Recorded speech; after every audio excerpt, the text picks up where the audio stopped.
Cockroach Janata party ఇప్పుడు government స్కూల్స్ని ఉద్ధరించే పని పట్టుకుంది. గవర్నమెంట్ స్కూల్స్లోకి వెళ్ళి అక్కడ ఉన్నటువంటి పరిస్థితుల్ని వివరిస్తూ వీడియోలు చేస్తూ ఇన్స్టాగ్రామ్లో రీల్స్ పెడుతూ అభిజిత్ దీప్కి వెళ్తున్నాడు. జోక్ ఏంటంటే ఇవాళ యాక్చువల్లీ రాజస్థాన్కి వెళ్ళినట్టున్నారు. రాజస్థాన్కి వెళ్తే రాజస్థాన్లో ఏదో స్కూల్కి వెళ్తే గ్రామస్తులు విపరీతంగా వాళ్ళు అడ్డుకున్నారు. వాళ్ళు అడ్డుకోవడమే కాదు, వాళ్ళు రిటాలియేట్ చేయడంతో వీళ్ళు పారిపోయి వచ్చేసిన పరిస్థితి వచ్చి ఇప్పుడు అరవింద్ కేజ్రీవాల్ ఇప్పుడే ట్వీట్ చదువుతున్నాను. యాక్చువల్లీ నేను అరవింద్ కేజ్రీవాల్ చెప్తున్నాడు ఏం జరుగుతుంది అసలు దేశంలో, ఇంత దారుణంగా అసలు ఎలా కొడుతున్నారు అదేంటి అని చెప్పి మాట్లాడుతున్నారు. నిజంగా నేనేమంటానంటే సార్, ఇప్పుడు నిజంగానే ఇప్పుడు ఒకవైపు నిరసన తెలిపే హక్కు ఉంటే ఇంకోవైపు వాళ్ళకు కూడా నిరసన తెలిపే హక్కు ఉంటుంది కదా. కరెక్ట్. సో ఇప్పుడు వీళ్ళు ఇదివరకు కూడా పోలీసుల మీద దాడి చేసినటువంటి విద్యార్థుల మీద కేసులు పెట్టొద్దు అన్నారు కదా. ఇప్పుడు వీళ్ళ మీద దాడి చేసిన వాళ్ళ మీద కూడా కేసులు పెట్టద్దు, గ్రామస్తుల మీద కూడా కేసులు పెట్టద్దు. లిటరల్లీ నేను ఎందుకంటే ఏమన్నారంట మీరు చెప్పిన పాయింట్ కరెక్ట్, కంటిన్యూ సాగర్. నేను అనేది అంటే దాడులు చేయడం అంటే కనుక ఒకవైపే ఉంటుందా, ఇంకోవైపు కూడా ప్రజలు రోడ్ల మీదకి వస్తే పరిస్థితి ఏంటని ఇప్పుడు రాజస్థాన్లో ప్రూవ్ అయింది. కరెక్ట్. ప్రజలు ఏమంటున్నారంటే మీరు ఎవరు వచ్చి క్వశ్చన్, వీళ్ళు నిన్న అభిజిత్ క్వశ్చనింగ్ చూస్తే మహారాష్ట్ర అనుకుంటాను హెడ్ మాస్టర్ని క్వశ్చన్ చేస్తున్నారు, ఏదో డిఈ వచ్చి క్వశ్చన్ చేస్తారు చూడండి. హూ ఈజ్ ఈ? ఆయన ఒక గవర్నమెంట్ సర్వెంట్, ఆయన రేపు మీరు కేసు ఫైల్ చేయొచ్చు నన్ను థ్రెటన్ చేశాడని చెప్పి. It is an offence under the act బిఎన్ఎస్ఎస్లో. మీరు ఒక బస్ కండక్టర్ని కొడితే, డ్రైవర్ని కొడితే it's an offence actually, because is a government servant at the end of the day. వాళ్ళు డైరెక్ట్ రాస్తున్నారు సార్, అశుతోష్ లంక ట్వీట్లో రాస్తున్నాడు మేము ఇన్స్పెక్షన్ చేయడానికి వెళ్తున్నాం. Who are you to inspect? That's good idea. Actually పని చేయొచ్చు, మీరు పని చేయండి, మీరు ఒక్కరే వెళ్ళండి, నో సీజేపీ చంచాజ్ అని. మీరు అక్కడున్న రిటైర్డ్ అయిన టీచర్లు, రిటైర్డ్ అయిన కొంతమంది గవర్నమెంట్ సర్వెంట్స్, వీళ్ళందరినీ తీసుకొని వెళ్ళండి, ఎవరు వద్దన్నట్లేదు. కానీ మీరు అక్కడ వెళ్ళి కెమెరాల ముందు నిలబడి నేను అడుగుతున్నాను ప్రశ్నలు, మీరు నాకు జవాబు ఇవ్వాల్సింది. They are not obligated to answer you at all. In fact ఇవాళ జరిగిన ఆ అసాల్ట్లో నిన్న రాత్రే there is a gentlemen who tweeted, one of the leaders of BJP saying, ఈడు వచ్చి రేపు చేయబోతున్న డ్రామా ఇది, వాడు కారులో వస్తాడు, పెద్ద గొడవ చేస్తాడు, ఆ కారు గ్లాసెస్ ఎవరో పలగొడతాడు, మా మీద వేసేస్తాడు, ఇదే జరుగుతుంది. అదే జరిగింది. Same thing happen today. ఈయనేమంటాడు, బీజేపీ గుండాలు వచ్చారు, బీజేపీ వాళ్ళు వచ్చారు, వాళ్ళు చేశారని చెప్పేసి. The point simple. ఈవెన్ నేను చదివింది గవర్నమెంట్ స్కూల్లో. So I have seen Osmania university model school. ఇప్పుడు దాని పరిస్థితి చూస్తే దారుణం. Osmania solely responsible for it. మేము యాజ్ అలుమినీ అసోసియేషన్ మెంబర్ నేను చెప్తున్నాను, అక్కడ ఒక్క కన్ఫర్మ్ టీచర్ లేరు స్కూల్లో. ఒక టైంలో 20 టీచర్లు గెజెటెడ్ టీచర్లు ఉండే, ఈ టైంలో ఒక్క టీచర్ కూడా అందరు కాంట్రాక్ట్లో ఉన్నారు. వాళ్ళకి 15,000 20,000 జీతం ఇస్తారు, వాళ్ళు 15,000 20,000 చదువు చెప్తారు. వాళ్ళు పిల్లలు నంబర్స్ పడిపోయారు, 500 అంతా ఉన్నారు. మా టైంలో 2,000 ఉండే. సో సాయి గారు పిల్లల్ని గవర్నమెంట్ స్కూల్కి ఎందుకు పంపించలేదు, అక్కడి నుంచి స్టార్ట్ చేయాలి మన క్వెస్ట్. ఎంత పేదోళ్ళైనా కానీ వాళ్ళ పిల్లల్ని గవర్నమెంట్ స్కూల్కి పంపించట్లేదు. ఎందుకు? వాళ్ళు కష్టపడి ప్రైవేట్ స్కూల్ పంపిస్తారు. మా ఇంటికి వచ్చే పని మంచి వాళ్ళ కూతురు, షీఈస్ నౌ ఆఫ్ కోర్స్ టెంపరీగా మా ఇంటికి వస్తుంటుంది అప్పుడప్పుడు, బట్ వాళ్ళ గ్రాండ్ డాటర్ని సాయి గారు మా పక్కన ఉన్న ప్రైవేట్ స్కూల్లో అడ్మిట్ చేశారు. దాని దగ్గర నుంచి hardly 300 metres away government school ఉంది, జిల్లా పరిషత్ స్కూల్. నో, అడిగితే ఏంటి, చదువు చెప్పరు, టీచర్లు రారు, వారానికి 2 రోజులు వస్తారు. That is where it should be investigate. Infrastructure wise నేను కూడా చెప్తాను, గవర్నమెంట్ స్కూలు ఒకసారి కడితే అంతే సంగతి దాన్ని. ఓకే, అది రిపేర్ ఉండదు, దానికి పెయింటింగ్ ఉండదు, బ్లాక్ బోర్డ్ ఉండదు, ఏముండదు. కానీ చాలా మటుకు ఇప్పుడు తెలంగాణలో మోడల్ స్కూల్స్ లాగా కడుతున్నారు, ఇంటర్నేషనల్ స్కూల్ లెవెల్కి తీసుకొస్తున్నారు, మంచిది. You should do it. చాలా మటుకు ఆర్గనైజేషన్స్ సిఎస్ఆర్ ఫండ్స్ పెట్టి స్పాన్సర్ చేసి స్కూల్ అప్గ్రేడ్ చేస్తారు. మన కొత్తగూడలో మన సిఎంట్ వాళ్ళది ఉంది, 3 స్కూళ్ళు ఉన్నాయి అక్కడ, వాళ్ళు స్పాన్సర్ చేసి గవర్నమెంట్ స్కూల్స్. సో అట్లాంటి పని చేయాలి sir. Infrastructure will be develop, కానీ టీచర్స్ ఎక్కడి నుంచి వస్తారు? ఈ సొల్యూషన్ నేను కూడా సిఎస్ఆర్ యాక్టివిటీ హెడ్ చేసినప్పుడు ఒక హాస్పిటల్ చైన్ నేను కూడా చూసుకున్నాను. ఏం చేసాం, డబ్బులు పెట్టి ప్రైవేట్ టీచర్స్ని పెట్టాం. ఏ సబ్జెక్ట్స్? English, mathematics. ఎందుకంటే ఈ పిల్లలు రూరల్ ఏరియాస్ నుంచి వచ్చిన చాలామంది మైగ్రేటెడ్ క్రౌడ్ సాయి గారు. ఈ గవర్నమెంట్ స్కూల్లో మీరు చూడండి, ఈ సంవత్సరం ఉంటారు, మిడిల్ ఆఫ్ ది ఇయర్లో వెళ్ళిపోతారు. ఏంట్రా అంటే మా అమ్మగారు నాన్నగారికి కర్నూలులో ఉద్యోగం ఒక వర్క్ వచ్చింది సార్, అక్కడ కాంట్రాక్ట్ ఉంది, అక్కడికి వెళ్ళిపోతున్నాము. వాళ్ళు వచ్చి టీసీ తీసుకొని వెళ్ళిపోతారు. 6 నెలలు ఇక్కడ చదువుతారు, 6 నెలలు అక్కడ చదువుతారు. స్టాండర్డ్ ఆలోచించండి సాయి గారు. పేరెంట్స్ కూడా తప్పట్లేదు, because they are migratory population. వాళ్ళు ఎక్కడి నుంచో వచ్చారు, వాళ్ళు సిద్దిపేట నుంచో కరీంనగర్ నుంచి వచ్చి ఉంటారు, హైదరాబాద్లో వచ్చి పనిచేస్తున్నారు, పిల్లల్ని ఇక్కడ లోకల్ స్కూల్లో వేశారు. దాని తర్వాత ఇమ్మీడియట్గా వాళ్ళకి ఇంకా కూడా కాంట్రాక్ట్ వచ్చింది, ఇంకా నెక్స్ట్ 2 years అక్కడే ఉంటుంది, బిల్డింగ్ కడుతున్నారు, ఏదో అక్కడికి వెళ్ళిపోతారు. ఈ మైగ్రేషన్లోనే పిల్లలు చాలా మటుకు ఇలా ప్రాబ్లం అయింది. It's a problem across India. Government schools as infrastructure wise మీరు ఈజీగా ఇంప్రూవ్ చేసుకోవచ్చు, పెద్ద పని ఏం లేదు. ఇవాళ జరిగిన గొడవలు కూడా అక్కడ ఎంపీ అంటున్నాను, నేను 12 lakhs ఆల్రెడీ అప్రూవ్ చేశాను, గవర్నమెంట్ బ్యూరోక్రసీలో పడి ఉంది. ఎందుకంటే మీరు గవర్నమెంట్లో ప్రైవేట్ లాగా కాదు, ఇవాళ బిల్డింగ్ కడితే రేపు మొదలు పెట్టేస్తారు పని వాళ్ళు. గవర్నమెంట్లో టెండర్ పిలవాలి, టెండర్ పిలిచినోడు అన్నిటికంటే లోవెస్ట్ టెండర్ పిలిచినోడికి ఇస్తారు. వాడు 15 రూపాయలు చేయాల్సిన పని 10 రూపాయలు కోట్ చేస్తాడు, వాడు 10 రూపాయల పనే చేస్తాడు. ఒక 5 సంవత్సరాల తర్వాత మొత్తం క్రాక్ పడుతుంది బిల్డింగ్ మీద. This is the problem. Quality లేదు మనకి. We are only looking at the cost of the venture. డెఫినెట్గా నేను అంటున్నాను సాయి గారు, ఈ క్వశ్చనింగ్ జరగాలి, కానీ వీలు కాదు. The questioning should be done by the villages. ఆ విలేజ్లో ఉన్న వాళ్ళ పిల్లల్ని చూసుకుంటున్నారు. నాకు ఒకరు చెప్పారు మొన్న, I think you told me somebody, మీ ఊరు నుంచి బస్సు సిటీకి వెళ్తుంది, మీరే చెప్పారనుకుంటా. Interesting it is. విలేజ్ నుంచి సిటీకి వెళ్తుందంట స్కూల్ బస్సెస్ అన్ని. అవును, స్కూల్ బస్సు మా ఊరు నుంచే వెళ్తాయి. 3-4 స్కూల్ బస్సులు ఉన్నాయి. 3-4 బస్సుల పిల్లలు టౌన్కి వెళ్ళి చదువుకుంటారు ప్రైవేట్ స్కూల్లో. ఆలోచించండి. నేను యాక్చువల్లీ అక్కడ ఉన్న వాళ్ళని అడుగుతున్నాను, యాక్చువల్లీ ఇదంతా వదిలేసి ఒక స్కూల్ పెడితే ఊర్లో చాలా మందికి హెల్ప్ చేసి అట్లీస్ట్ వాళ్ళకి చదువు వచ్చినట్టుగా ఉంటుంది, అట్లీస్ట్ బయటకు వెళ్ళాల్సిన అవసరం కూడా లేకుండా ఉంటుంది. ఎందుకంటే మళ్ళీ ఆ స్కూల్స్ అడ్వర్టైజ్ చేస్తారు చాలా బాగా. మీ పిల్లలు తీసుకురండి, ఐఐటి చెప్తాం, జేఈ చెప్తాం, మాకు 100% మా ర్యాంక్స్ ఉంది 10th క్లాస్లో, అన్ని A+ వచ్చింది 10th క్లాస్లో. Problem is this teaching. నేను కూడా నేను అందరు నేను చదువుకున్న గవర్నమెంట్ స్కూల్లో మా టీచర్సే నన్ను ఇవాళ ఈ స్టేజ్కి తీసుకొచ్చింది. నేను అంతే సార్, అందరికీ ఇప్పుడు నేను గవర్నమెంట్ స్కూల్లోనే చదువుకున్నాను. అప్పుడు ఆలోచించండి, ఎందుకు ఆ స్టాండర్డ్ ఇప్పుడు ఉందా? అవును, దట్స్ ద ప్రాబ్లం. మనం ఆ రోజు సో అందుకే మీరు తెలుగు చదవగలగడానికి కారణం అదేనేమో కదా. సో వాళ్ళు ఇన్సిస్ట్ చేశారు. Yeah correct. ఇన్ఫ్యాక్ట్ మా నేబర్ ఉండే ఆడు, దేవర్ ఫ్రమ్ గుంటూరు, 7th క్లాస్లో ఆ టైంలో పబ్లిక్ ఎగ్జామ్ ఉండే, మీకు గుర్తుంటుంది. Our Telugu teacher is really good model school ఆ టైంలో. అండ్ తెలుగులో నేను పాస్ అయ్యాను, వాడు ఫెయిల్ అయ్యాడు. ఓకే, ఇది boy Telugu boy mother tongue failed in Telugu. ఎందుకు? Again same problem. సాయి గారు, ఇది నేను ఇంటర్వ్యూస్లో చూస్తున్నాను సాయి గారు, ఇప్పుడు కాదు, నేను మీడియా హౌస్లో వర్క్ చేస్తున్నప్పుడు 18 years కొంతమంది వచ్చి స్ట్రైట్ అవే అంటారు, సార్ నాకు ఇంగ్లీష్ రాదు సార్. ఇది MBA చేస్తున్నాడు by the way. Sir I don't know English, I can speak in Telugu. ఇప్పుడు మా ఇద్దరు బాస్కి తెలుగు రాదు, అప్పుడు నేనే ఇంటర్ప్రెటర్ అనమాట నడిమిట్లో. So I said okay boss, speak in తెలుగులో మాట్లాడు. అది కూడా సాయి గారు గ్రామాటికలీ ఒక సెంటెన్స్ చెప్పలేకపోతున్నాం. మీ మదర్ టంగ్ అది. ఇప్పుడు సుప్రీంకోర్టు నిన్న చెప్పారు regarding the 3 language policy. It's nothing wrong with it, it's good. ఇది ఇంప్లిమెంటేషన్లో ఉంటుంది ఎట్లా చేయాలని చెప్పేసి. దాన్ని వ్యతిరేకించి కాదు హిందీ కంపల్సరీ. మీరు హిందీ లేకుండా ఒక లింక్ లాంగ్వేజ్ మీరు చేయలేరు. రేపు మీకు ఢిల్లీలో ఉద్యోగం వస్తే తమిళనాడు నుంచి వెళ్ళిన వాళ్ళు ఏం చేస్తారు చాలామంది, దానికోసం వాళ్ళు హిందీ నేర్చుకుంటున్నారు. Because then they can go to Tamil Nadu, Delhi are Mumbai or somewhere, Hindi as a link language మాట్లాడుకోవచ్చు మీరు. ఇది జెన్యున్ ప్రాబ్లం. ఇది మనం సార్ట్అవుట్ చేయకుండా మనం ఈ కాస్మెటిక్గా అక్కడ చేసుకుంటే కాదు. CJP వాళ్ళు ఇది ఇవాళ ఉంటుంది, రేపు ఇంకొక ఇష్యూ మీద వెళ్తారు వాళ్ళు, ఎల్లుండి ఇంకొక ఇష్యూ మీద వెళ్తారు. కానీ ఈ ఇష్యూని మనం ఇడవకూడదు. We should insist on government schools audit ఉండాలి. ఇప్పుడు గవర్నమెంట్ స్కూల్లో ప్రెషర్ ఏం పెడతారు sir? There are 2-3 varieties of government schools. మనం అది కూడా చూడాలి. అది ఇంకోటి ఉంది, ఎయిడెడ్ స్కూల్స్ ఉంటుంది, గవర్నమెంట్ శాలరీ ఇస్తారు.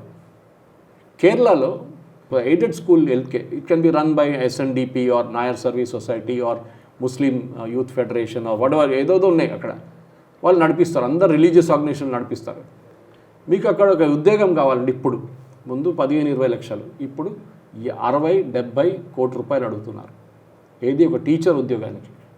Deposit, non refundable deposit. Manager అడుగుతాడు, క్యాష్ తీసుకుంటాడు మీ దగ్గర. యూ వోంట్ టేక్ చెక్లో 15 లక్షలు చూపిస్తాడు, డొనేషన్ టు బిల్డింగ్ ఫండ్. ఈ టీచర్కి ఎగ్జామ్ లేకుండా ఎయిడెడ్ శాలరీ ఇస్తారు. ఏది? గవర్నమెంట్ ఇచ్చే శాలరీ. ఎందుకు వస్తున్నారు సాయి గారు అక్కడ? ఒకటి, పెన్షన్ వస్తుంది. వాళ్ళు రిటైర్ అయ్యేదాకా పెన్షన్ మినిమం 50,000 వస్తాయి. మినిమం 50 నుంచి 60,000 పెన్షన్ ఉంటుంది. దానికోసం ఇన్వెస్ట్మెంట్ ఎట్లా చూస్తారంటే, నేను అక్కడ 50 లక్షలు పెడితే, 60 లక్షలు పెడితే నాకు ఇంత పెన్షన్ వస్తుంది. నా లైఫ్ స్పాన్, నేను రిటైర్ అయిన తర్వాత 80-85 దాకా ఉంటే కూడా నాకు 25 సంవత్సరాలు ఇంత పెన్షన్ వస్తుంది. శాలరీ కూడా ఉంది వైల్ వర్కింగ్, అది కూడా గవర్నమెంట్ శాలరీ వస్తుంది. ఇది ప్రాబ్లం. మీరు ప్రైవేట్ స్కూల్స్లో అది చూడట్లేదు. ఈ తీసుకుంటున్న వాళ్ళకి ఎంత క్వాలిఫికేషన్ ఉంది, వాళ్ళు ఓన్లీ బేసిస్ ఆన్ మనీ తీసుకుంటున్నారు. ఇంకోటి సాయి గారు, ఈ గవర్నమెంట్ స్కూల్లో ఇప్పుడున్న ప్రెషర్ ఇస్ తప్పు. ఏంటంటే టీచర్లకి 100% మీరు రిజల్ట్ తీసుకురావాలి, లేకుంటే మిమ్మల్ని నీళ్ళని చోటుకు పంపించేస్తారు. 100% అందరికీ మార్క్స్ రావాలి, అందరికీ A+ రావాలి. అది రాదు సాయి గారు. ఇది ఒక ప్రాబ్లం. అండ్ గవర్నమెంట్ టీచర్స్ ఆ టెన్షన్లో ఉన్నారు. ఇప్పుడు మా దగ్గర చాలా మటుకు టీచర్స్ కేరళలో ఎయిడెడ్ స్కూల్ టీచర్స్ పిల్లల నంబర్స్ తగ్గుతుంది కేరళలో. అదొక పెద్ద ప్రాబ్లం. మన పాపులేషన్ డిక్రీజ్ గురించి మాట్లాడుతున్నాం, అన్నిటికంటే పెద్ద ఇంపాక్ట్ స్కూల్స్ మీద పడుతుంది. పిల్లలు లేరు, కొత్త పిల్లలు కేజీ క్లాస్లో LKG UKGలో పిల్లలు ఇప్పుడు రావట్లేదు కేరళలో. పాపులేషన్ తగ్గింది. ముందు ఒక డిస్ట్రిక్ట్లో 50 స్కూళ్ళు ఉంటే ఇప్పుడు అది 30గా తగ్గిపోయింది. ఎందుకంటే పిల్లలు రాదు. సో ఏం చేస్తారు టీచర్లు, aided teachers who are not senior enough వాళ్ళని ట్రాన్స్ఫర్ చేస్తారు ఇంకో స్కూల్కి. సో వాళ్ళు ఏం చేస్తారంటే ఈ సెషన్ మొదలయ్యే ముందు మార్చ్ ఏప్రిల్లో పక్కన ఇల్లు అంతా తిరిగి ఆ ఏరియాలో తిరిగి ఇప్పుడున్న ఆ ఏజ్ గ్రూప్లో ఉన్న దట్ ఇస్ LKGకి వెళ్ళే పిల్లల్ని పట్టుకుంటారు. LKG UKG వాళ్ళకి గొడుగు, బ్యాగు, షూస్ అన్నీ టీచర్ కొనిస్తారు. ప్లీజ్ మా స్కూల్కి రండి అని చెప్పేసి వాళ్ళ ఉద్యోగం ఉంటుంది. అదే అర్థమైంది. ఆలోచించండి. That is the tragedy way coming to today. ఎందుకు వాళ్ళు ఉద్యోగం పెట్టుకోవడానికి చేస్తున్నారు. సో ఈ solution is be simple Sai గారు. టీచింగ్ ఆడిట్ జరగాలి, అది ఇండిపెండెంట్ ఆడిట్ ఉండాలి, గవర్నమెంట్ ఆడిట్ ఉండకూడదు. ఎట్లా చదువు చెప్తున్నారు పిల్లల దగ్గర ఎంత సాయి గారు మ్యాథమెటిక్స్లో ఇప్పుడు మీరు అంటే నేను ఒకటి అడుగుతాను సార్. ఇప్పుడు ఈ పర్టికులర్ బొద్దింకలు వీళ్ళు చేస్తున్నటువంటి అభిజిత్ దీప్కి వెళ్ళడం వల్ల కూడా సడన్గా ఆయన వస్తున్నాడని చెప్పి కంప్యూటర్ వచ్చేసింది. సడన్గా మొన్ననే మహారాష్ట్రలో ఇక్కడ చూసాం, అభిజిత్ దీప్కి వస్తున్నాడని చెప్పేసి ఫస్ట్ టైం కంప్యూటర్ వచ్చింది స్కూల్కి అని. ఇప్పుడు ఇవాళ ఎమ్మెల్యే ఇక్కడ ఎవరో 10 లక్షలు ఇచ్చారని, ఇవన్నీ ఈ స్టోరీస్ కూడా పక్కన వస్తున్నాయి. అంటే నా ప్రశ్న ఏంటంటే ఇది ఎప్పుడు ఉండేది, ఈ రోజు అని కాదు. మన ఎమ్మెల్యే ఊరికి వస్తున్నాడంటే రోడ్లు వస్తాయనేది మనకు ఎప్పటి నుంచో ఉన్న లెక్కనే. సమస్య ఏంటంటే ఈ పర్టికులర్ దాన్ని మా విజయమని భావించేటువంటి పరిస్థితులకి వాళ్ళు వెళ్ళే పరిస్థితి కూడా ఉంది. ఇది కరెక్ట్ కాదు. వాళ్ళు నిర్ధారించకూడదు. At the same time government పరంగా ఏం చేయాలో ఆ కార్యక్రమాలు చేయాలి. మనం స్కూళ్ళను అభివృద్ధి చేయడం విషయంలో మీరు ఎంత స్పెసిఫిక్గా మాట్లాడుతున్నారో నాకు అర్థమవుతుంది. కానీ ఇప్పుడు ఈ కాక్రోచ్లు చేస్తున్నటువంటి పని, దీన్ని ఎలా అడ్రస్ చేయాలనేది కూడా ఒక మెసేజ్ చెప్తారా? ఎందుకంటే నా ఇష్టం వచ్చినట్టు నేను ఎక్కడికైనా వెళ్తాను, ఎవరినైనా ప్రశ్నిస్తాను. రేపు పొద్దున ఇంకో కలెక్టర్ ఆఫీస్కి వెళ్తాడు, కరెక్ట్, లేకపోతే ఓ SP ఆఫీస్కి వెళ్తాడు, ఓ పోలీస్ స్టేషన్కి వెళ్ళి బెదిరించాలనుకుంటాడు. అంటే ఇంక అంతేనా? ఇంకా మేము అన్నిటికీ మనం ఊరుకోవాల్సిందే? 2 కెమెరాలు వేసుకుని వెళ్ళిపోతే అయిపోయిందా? మీరు కాలేజ్ కూడా వెళ్ళాలి, అక్కడ తెలిసిపోతుంది, అక్కడ యూనియన్లు ఉంటాయి, వీళ్ళు కొడతారు. ఎగ్జాక్ట్లీ, అప్పుడు అర్థమైంది. స్కూల్ పిల్లలు పాపం వాళ్ళకి తెలియదు, వాళ్ళకి ఎక్సైట్మెంట్. యాక్చువల్లీ నిన్న జోక్ ఏంటంటే అక్కడ ఏదో స్కూల్లో ఆయన ఏదో కూర్చొని మాట్లాడుతున్నప్పుడు ఆ స్కూల్ పిల్లల్ని పక్కన పాపను అడుగుతుంటే మీదే స్కూల్ అంటే నేను మీ స్కూల్ కాదన్నా, ఎక్కడో వేరే స్కూల్ తీసుకొచ్చి కూర్చొని పెట్టారు పక్కన. లిటరల్లీ షాక్ అయిపోయాడు. జరుగుతుంది అది, యాక్చువల్ హ్యాపెన్స్. వేరే స్కూల్ తీసుకొచ్చి కూర్చొని పెట్టారు. అక్కడ డిఈఓగా ఇన్స్పెక్షన్కి వస్తున్నప్పుడు అవును స్కూల్ పిల్లలు ఉందని చూపించడానికి పక్కన స్కూల్ నుంచి పిల్లల్ని తీసుకొచ్చి ఇక్కడ కూర్చోబెడతాం. మన హాస్పిటల్ లాగా కొత్త హాస్పిటల్స్ వస్తున్నప్పుడు ముందు MCI ఉండే, ఇప్పుడు నేషనల్ మెడికల్ కౌన్సిల్, వాళ్ళు ఇన్స్పెక్షన్కి వస్తారు పేషెంట్స్ ఉన్నారా లేదా అని చూడడానికి. ఆ చుట్టుపక్కల ఉన్న అన్ని ఊర్లో అందరు తీసుకొచ్చి బెడ్ల మీద పడుకోబెడతారు. అందరికి ఒక సిమ్టమ్ చెప్పేస్తారు, కడుపు నొప్పి, తలనొప్పి, వాడికి ఆ ప్రాబ్లం, ఈ స్టోన్స్, వాడికి ఇది.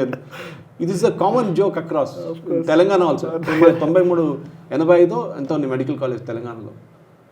న్యూ మెడికల్ కాలేజ్ పేషెంట్స్ దొరకరు మీకు. ఇది పని వాళ్ళు చేస్తారు. సాయి గారు, ఈ 2024లో ఒక స్టడీ జరిగింది, యాక్చువల్లీ 2023 స్టడీలో 28 డిస్ట్రిక్ట్ 26 స్టేట్ నుంచి ఈ 34,000 మంది పిల్లల్ని అనలైజ్ చేశారు.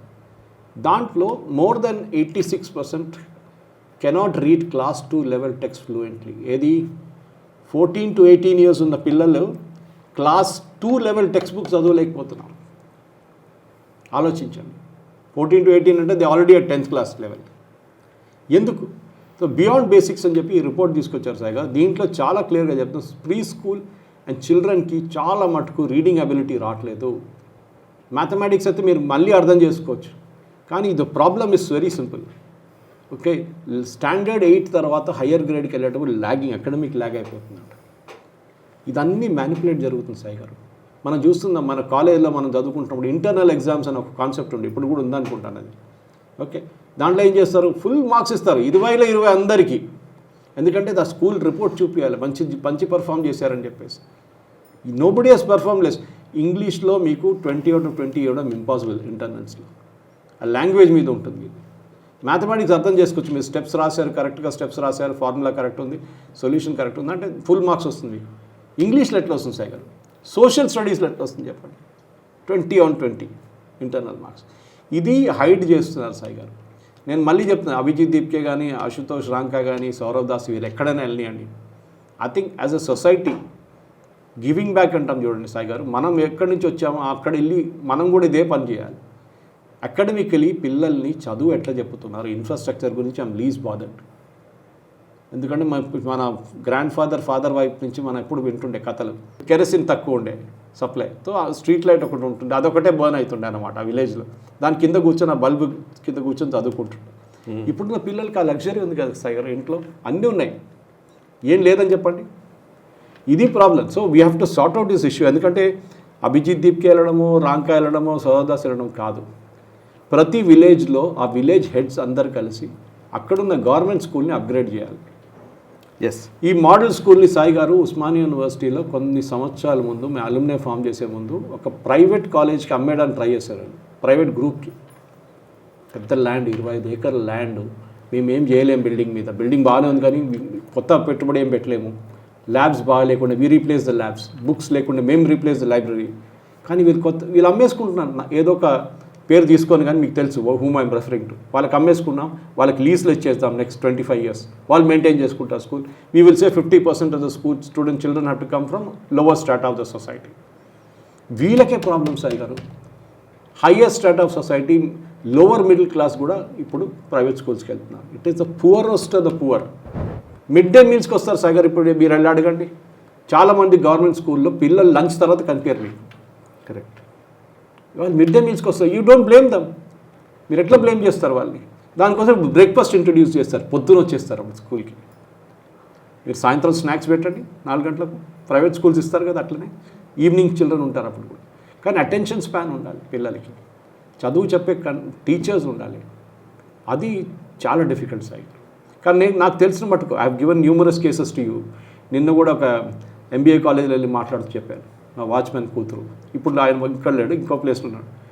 Came from a very small village, ఎక్కడో ఆంధ్ర వైపు నుంచి వచ్చి చదువుకొని 5th క్లాస్ తెలుగు మీడియం వచ్చి ఇక్కడ చదువుకొని ఇంగ్లీష్లో మా ఫ్లాట్ వాళ్ళందరూ కలిసి ఫీజు కట్టారు. ఆమెది ఇంటర్మీడియట్ చేసింది, డిగ్రీ చేసింది, MBA చేసింది మల్లారెడ్డి నుంచి. Now she is working in a foreign company, very multinational. Yes, watchman's daughter. అది ఎందుకు? She got the opportunity because she came to Hyderabad. Correct. Yes, ఎంతమంది పిల్లలు అక్కడే ఉండిపోయారు వాళ్ళ ఊర్లో. She was the first MBA in a village. ఆలోచించండి, girl who did an MBA.